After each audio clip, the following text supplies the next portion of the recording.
आज हम 9th class का एनसीईआरटी मैथमेटिक्स एक्सरसाइज 1.2 1.1 हमने कर ली। उसका डिस्क्रिप्शन बॉक्स में लिंक मिलेगा, आपको वहाँ देख सकते हैं आप। And today we are starting 1.2। Okay, थोड़ा सा रिकैप करते हैं। पहले हमने क्या पढ़ा है।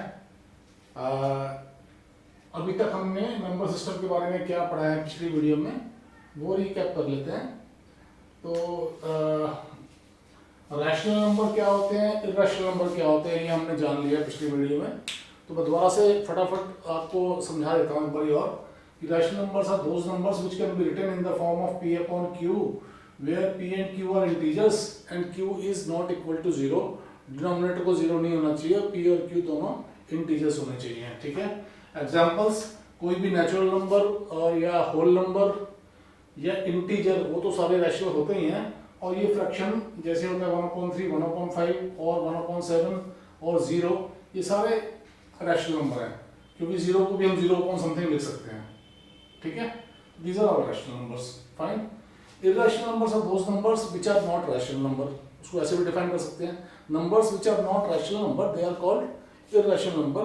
That means they cannot be written in the form of p upon q where p and q are integers and q is not equal to 0। इस फॉर्म में उसको नहीं लिख सकते हैं। इसके एग्जांपल्स क्या होते हैं, √2, √3, √5। आप सोचेंगे सर अंडर रूट किसका लगाएं किसका ना लगाएं, कब कौन सा अंडर रूट इर्रेशनल होगा कौन सा नहीं होगा। वो नंबर जो परफेक्ट स्क्वायर नहीं होते उनका अंडर रूट, जैसे 4 परफेक्ट स्क्वायर है तो 4 का अंडर रूट बनेगा तो 2 आ जाएगा ना, 2 विल बी रैशनल। 9 का अंडर रूट 3 होगा, 3 विल बी रैशनल। तो 9 रूट 4 रूट नहीं लेंगे हम वो नंबर लेंगे जिनका कि जो कि परफेक्ट स्क्वायर नहीं होते हैं। ओके, जिनका under root without any decimal नहीं निकल सकता है। ठीक है, तो these are these √2, 2 is not a perfect square, 3 is not a perfect square, 5 is not a perfect square and even pi is also irrational number. Okay fine, एक बात हो गई है। अब बात करते हैं हम रैशनल नंबर में। हम दो तरह के रैशनल नंबर होते हैं। ओके, जब हम रैशनल नंबर में हम बोलते हैं p अपॉन q की फॉर्म में होगा, इसका मतलब जब हम p को q से डिवाइड करेंगे तो दो कंडीशन सामने आती हैं हमारे पास कि या तो हमारा रिमाइंडर 0 हो जाता है, या तो हमारा रिमाइंडर 0 हो जाता है, उसको बोलते हैं हम terminating decimal.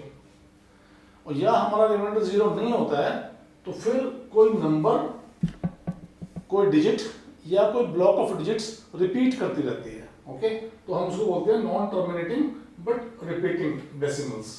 Non terminating and repeating decimals. Okay, तो ये दो बातें होती हैं। ओके, हम जानते हैं कि टर्मिनेटिंग डेसिमल्स कब होते हैं, जब हमारा रैशनल नंबर, कोई भी रैशनल नंबर है और जो उसका डिनोमिनेटर है, ये हम पहले पढ़ चुके हैं। ओके, जो हमारा रैशनल नंबर है उसका जो डिनोमिनेटर है जिसको हम क्यू बोल रहे हैं, अगर क्यू के हम प्राइम फैक्टर्स करते हैं और प्राइम फैक्टर्स में 2 और 5 या 2 की पावर समथिंग एंड 5 की पावर समथिंग के अलावा कोई और प्राइम फैक्टर नहीं है तो वो हमेशा टर्मिनेटिंग डेसिमल होगा। ये उसकी पहचान है। ठीक है, तो हमें अगर ये बताना होगा कि टर्मिनेटिंग डेसिमल अगर नहीं है तो हम ये देखेंगे डिनोमिनेटर के हम प्राइम फैक्टराइजेशन करेंगे और प्राइम फैक्टराइजेशन में इफ वी गेट 2 की power something, 2 raise to power something and 5 raise to power something, या उन दोनों में से या दोनों भी मिलेंगे 2 raise to power something into 5 raise to power something, तो इसका मतलब we will get terminating decimal और हमको कहीं ना कहीं उसका रिमाइंडर 0 मिलने वाला है।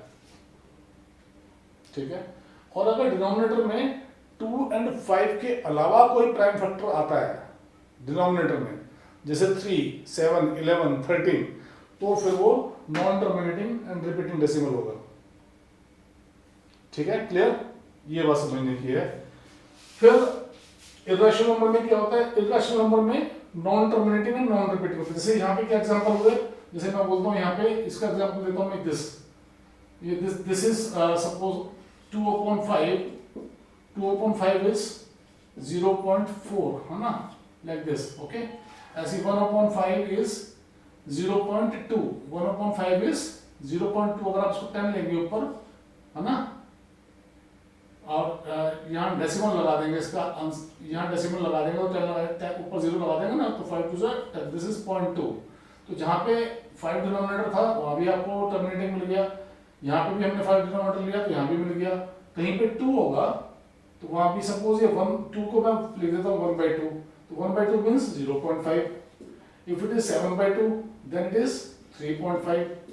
so whenever your denominator is either 2 or 5 or combination of both basically, but 2 भी है 5 भी है, जैसे अपॉन 10 भी होगा तो अपॉन 10 तो आप जानते हैं कि डेसिमल में कन्वर्ट हो जाता है ना, 2 into 5 हो जाएगा डिनोमिनेटर दैट वे. ओके, लेकिन अगर डिनोमिनेटर में 2 और 5 के अलावा कोई और टाइम फैक्टर भी आता है तो फिर that will be non terminating but repeating. ठीक है, लाइक कैसे, जैसे मैंने बोला 1/3 विल बी व्हाट 0.33, ये हम लास्ट क्लास में कर चुके थे. 2/3 विल बी व्हाट 0.666, ऐसे ही 10/3 विल बी व्हाट 3.333 चलता रहेगा. ठीक है, this is that. These are non-terminating and repeating. Fine. And irrational number क्या होते हैं? Non-terminating and non-repeating. ओके, ये किस फॉर्म में होते हैं? ये ऐसे होते हैं. देखो, जैसे मान लो ये मैं दिखाता हूँ आपको 2.01 001 0001 फिर 401. ओके, फिर मान लो 5 zeros 1 आए, ऐसे कुछ भी आ रहा है. तो यहाँ पे 0 के बाद 1 था, फिर 2 0 के बाद 1 था, फिर 3 0 के बाद 1 था, फिर 4 0 के बाद 1 आ रहा है, फिर 5 0 के बाद आ रहा है, और ये दिस इज गोइंग ऑन, ये खत्म भी नहीं हो रहा. ओके, ऐसे बहुत सारे हो सकते हैं. ये 1 की जगह आप 2 भी कर सकते हो, इसको साथ को 4 भी ले सकते हो, कुछ भी हो सकता है. यहाँ पे 5 भी हो सकता है, यहाँ पे 6 भी हो सकता है, यहाँ पे 7 भी हो सकता है. ओके, कोई भी हैफेजेड नंबर हो सकता है, जो कुछ भी आ जा रहा है, कुछ भी आ जा रहा है, लेकिन कोई सही पैटर्न, कोई एक चीज, एक ब्लॉक ऑफ डिजिट रिपीट नहीं हो रही है. ओके, तो these are called non terminating and not repeating. Terminate भी नहीं कर रहे हैं और रिपीट भी नहीं कर रहे हैं, कोई डिजिट लगातार रिपीट नहीं कर रही है. ओके, 3 बार रिपीट किया उसके बाद कुछ और आ गया, 4 बार रिपीट किया उसके बाद कुछ और आ गया. ठीक है, तो these are non terminating and non repeating, these are called irrational number. Okay, तो ये समझ लिया हमने. अब क्या होता है, अब रैशनल नंबर और अब रैशनल नंबर में क्या क्या आ गया बेटा, रैशनल नंबर में नेचुरल नंबर भी आता है, होल नंबर भी आता है, इंटीजर्स भी आता है ना, क्योंकि सबको हम P/Q की फॉर्म में लिख सकते हैं, बिकॉज किसी भी नंबर के नीचे हम 1 तो लगा ही सकते हैं, और 1 जो है वो 0 नहीं होता है. हमें नीचे 0 नहीं चाहिए, बस 1 तो हम लगा ही सकते हैं ना. तो नेचुरल, इंटीजर्स, होल नंबर सारे रैशनल नंबर होते हैं. ओके, लेकिन सारे rational number natural number, integer या नहीं होते हैं होल नंबर, क्योंकि जो इस फॉर्म में होते हैं 1/7 या 1/3 है ना, ये नेचुरल नंबर या इंटीजर्स नहीं होते हैं, ना ही ये होल नंबर होते हैं. ओके, क्योंकि इनमें डेसिमल के बाद 0 को छोड़ के कोई और डिजिट आ रही है. ठीक है, तो ये बात हो गई. Real numbers are rational collection of rational numbers plus irrational number. तो हम रैशनल नंबर और इररेशनल को अगर हम ऐड कर जोड़ दें या सारा इकट्ठा करते हैं, rational numbers plus irrational numbers. Irrational numbers are real numbers. Okay, तो रियल में अब सब कुछ आ गया. ओके, रियल में सब टाइप के नंबर्स आ गए, सिर्फ एक इमेजिनरी नंबर होते हैं, कॉम्प्लेक्स नंबर, जो 11th में आता है और भी आपके सिलेबस का पार्ट ही नहीं है, तो उसको हमने सोचना भी नहीं है. तो real numbers include all the numbers. तो जो हम नंबर लाइन बोलते हैं, तो नंबर लाइन में हर एक पॉइंट किसी ना किसी रियल नंबर को रिप्रेजेंट करता है, और हर एक रियल नंबर के लिए नंबर लाइन में कोई ना कोई यूनिक पॉइंट बना हुआ है. Okay, there is a unique point for every real number on the number line, और we can say every point on the number line represent some real number. Okay, it may be rational, it may be irrational. ठीक है, तो real number comprises of rational plus irrational. Real number में rational irrational दोनों होते हैं. ठीक है, अब हम आते हैं एक्सरसाइज पे. एक्सरसाइज 1.2.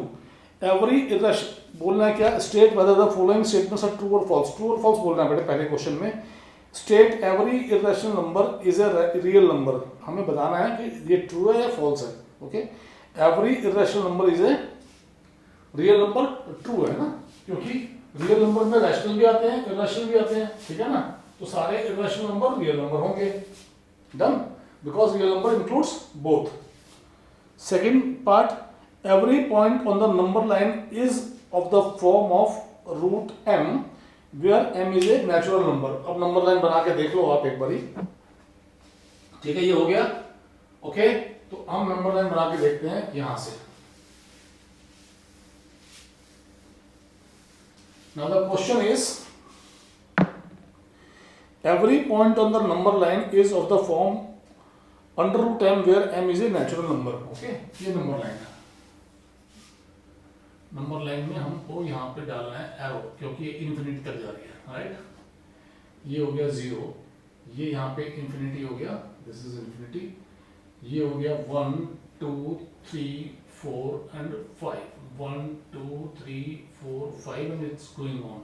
-1 -2 -3 -4 -5 -6 5 -4 -3 -2 -1. ओके, क्वेश्चन में बोल रहा है वो this is number line. Okay, 0 है, राइट साइड में पॉजिटिव नंबर्स हैं और लेफ्ट साइड में नेगेटिव नंबर्स हैं. Fine. Okay, now the question is, he is asking you every point on the number line is of the form of under root m where m is a natural number. So naturally it is a false statement, क्योंकि वो बोल रहा है कि हर एक point जो है वो अंडर रूट m की फॉर्म में है. अंडर रूट m की फॉर्म में है जहाँ पे कि m नेचुरल नंबर है. ओके, तो नेचुरल नंबर का अंडर रूट नेगेटिव तो नहीं हो सकता ना, तो इसका मतलब जो नेगेटिव नंबर्स हैं, ऑल नेगेटिव नंबर्स, ये जो नेगेटिव नंबर्स हैं ये हमारी स्टेटमेंट को फॉल्स बता रहे हैं, क्योंकि no negative number can be under root of natural number. Okay, right? Fine. So no negative number can be under root of natural number. Every real number is an irrational number. Every real number is an irrational number. ये false है, क्योंकि real number में rational भी होते हैं, irrational भी होते हैं. तो सारे रियल नंबर इरेशनल नहीं है, सारे इरेशनल तो रियल है, सारे रैशनल भी रियल है ना. तो रैशनल में, रियल में रैशनल भी होते हैं, इरेशनल भी होते हैं, तो इसलिए सारे रियल नंबर रैशनल नहीं है. Okay, real numbers are combinations of और collection of rational as well as irrational number. Okay, are the square root, second question, are the square roots of all positive integers irrational? क्या सारे ही positive integers का square root irrational होता है? जैसे हम यहां दिखा रहे थे कि √2, √3, √5, √7, √6, √8 है ना, ये सारे इरेशनल है. तो ये सब देख के एक क्वेश्चन उठा, एक सवाल पैदा होता है जो एनसीईआरटी की बुक से रखा कि क्या सारे पॉजिटिव इंटीजर्स का स्क्वायर रूट इरेशनल होगा? This is a false statement. क्यों? क्योंकि पॉजिटिव इंटीजर तो 4 भी है ना, तो 4 का स्क्वायर रूट तो 2 होता है, 9 का स्क्वायर रूट 3 होता है, 16 का स्क्वायर रूट 4 होता है. तो सारे पॉजिटिव इंटीजर्स का स्क्वायर रूट इरेशनल नहीं होता, ये रैशनल भी होते हैं. ठीक है, डन. तो this is done. Okay, fine. तो this is question number 2 is done. Show under root 5, show how under root 5 can be represented on the number line. अब हम नंबर लाइन में देखते हैं कैसे अंडर रूट 5 बनाएंगे या अंडर रूट 2 बनाएंगे, जो भी बनाएंगे. ठीक है, ओके, ये बना के देखते हैं.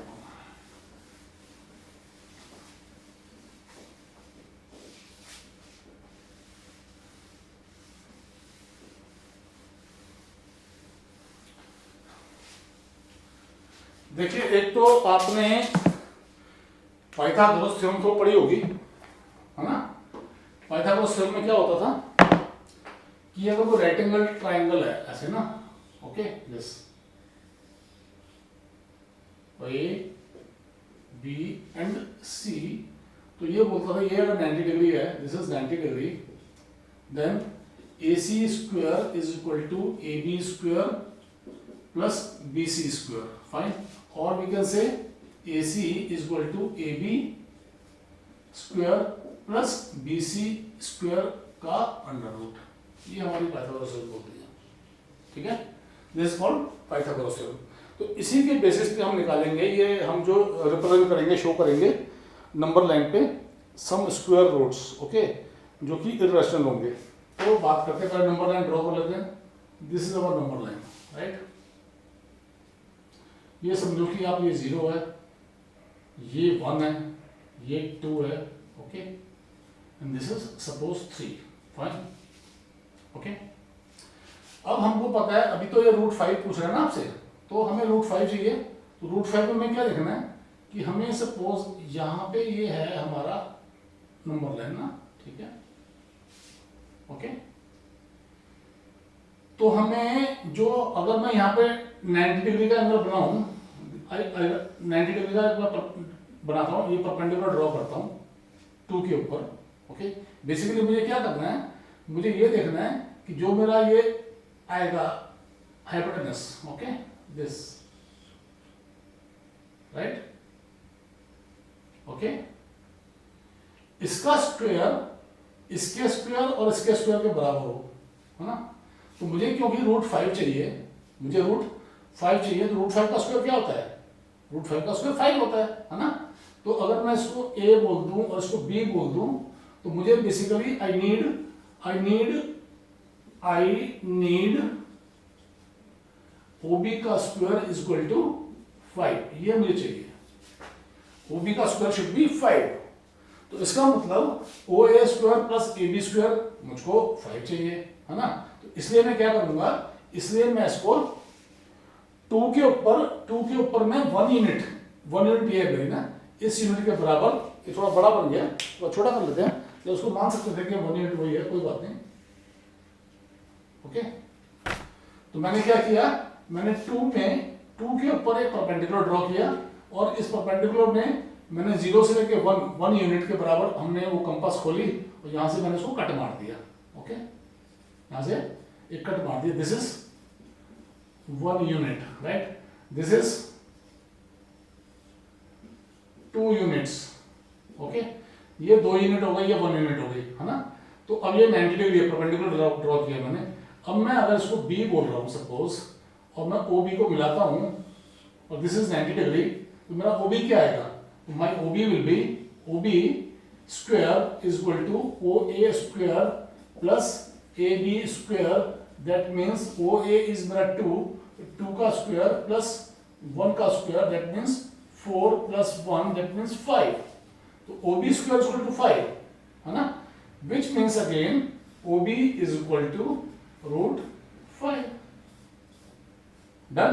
OB स्क्वायर इक्वल टू 5, तो जब मैं इसका अंडर रूट करूंगा तो ये स्क्वायर कट जाएगा और वहां पे अंडर रूट आ जाएगा, तो this is under √5। Now what we do, we again compass लेंगे, कंपास से OB लेंथ खोलेंगे कंपास में, एंड यहाँ पे मेटेलिक पॉइंट रख के यहाँ पेंसिल लेके आप लगाएंगे this like this, okay, maybe थोड़ा दूर जा रही है, okay. Now this point we say M, this is M, तो this is under √5, okay. So under √5 number line में ये हो गया, डन। तो my OC is also 1 unit, this is 1 unit, right, ये भी मैंने 1 यूनिट के बराबर मारा, ठीक है। तो OC 1 है, ये भी 1 है, तो OD क्या होगा, my OD square is equal to OC square plus CD square, right. OC is 1 unit, CD is also 1 unit, and this is 90 degree, okay, perpendicular बनाया मैंने, 90 डिग्री का एंगल बनाया है। तो पाइथागोरस थ्योरम कहती है हाइपोटेनस का square is equal to base square plus perpendicular का स्क्वायर, तो OD square is equal to OC square plus CD square. तो OC भी मेरा 1 है, CD भी मेरा 1 है, तो 1 square plus 1 square is equal to 1 plus 1, that means 2। Now OD square is equal to 2, which means OD is equal to √2। अब दोबारा क्या करना है, दोबारा हम कंपास खोलेंगे OD के बराबर, and then we will draw a arc, okay. OD के बराबर कंपास खोल के दोबारा एक आर्क मार देंगे। So now again this if I take this point as N, so this is √2, okay. √5 निकालना सीख लिया, √3 भी निकालना सीख सकते हैं। अब मान लो मेरा OD अगर √2 आ गया है ना, ये OD कितना आ गया, √2। अब मैं यहाँ पे अगर परपेंडिकुलर बना दूं, यहाँ पे ऐसे, है ना, ये परपेंडिकुलर बन गया, और इसको फिर मैं 1 यूनिट रख दूं, ठीक है। तो फिर मैं जब ये मिलाऊंगा तो ये मेरी लेंथ क्या होगी, ये सपोज OD के बाद ये E है, तो OE क्या होगा मेरा, OE square will be OD square plus DE square, है ना। अब OD क्या है, √2 का स्क्वायर क्या हो जाएगा, √2 का square plus 1 square, that means 2 plus 1, that means 3। तो OE क्या हो जाएगा मेरा, OE विल बी 3 का रूट, तो यहाँ से ये रूट 3 आ जाएगा। नाउ एक बार फिर हम O से लेके E तक कंपास खोलेंगे और यहाँ से ये आर्क लगाएंगे ऐसे, right. So it will come somewhere here, this will be maybe any number you can, OM हमने डाला तो we can do OR, okay. अब this point is root 3, okay. तो हमने रूट 2 निकाला, रूट 3 निकाला, रूट 5 निकाला, रूट 4 तो 2 होता ही है, तो रूट 4 तो यहाँ पे आ जाएगा, है ना, 2 पे आ जाएगा। Done, okay. आज यही रखते हैं, छोटी video, small video. 1.2 is over. Next class में we will do 1.3, okay. Then 1.4 में कुछ करने के लिए है नहीं, then we will do 1.5। Then 2 class में, 2 वीडियोज में या 3 वीडियोज में आपकी एक्सरसाइज 1 खत्म हो जाएगी। Then we move ahead, okay. Bye bye. Like, subscribe, share करना नहीं भूलिए, ओके। Thank you.